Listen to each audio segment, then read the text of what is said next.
mestiere. Oggi Crisanti in un'intervista ha detto che le regioni... Perché si mette le mani...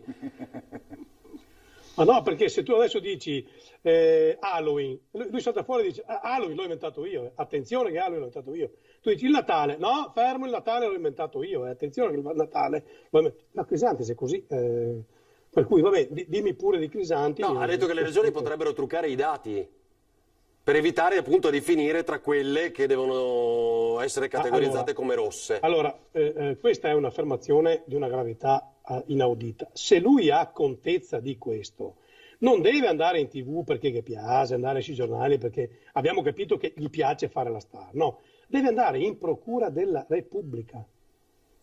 Deve recarsi in procura e dire io ho evidenza che le regioni truccano i dati. E sarebbe una cosa drammatica, gravissima, va in procura e fa una denuncia circostanziata.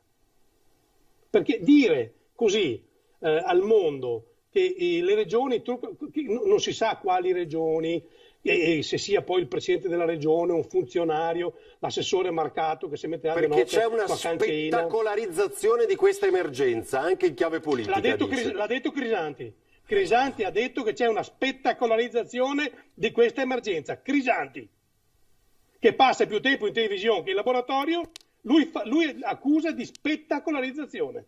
No, fantastico, fantastico, fantastico.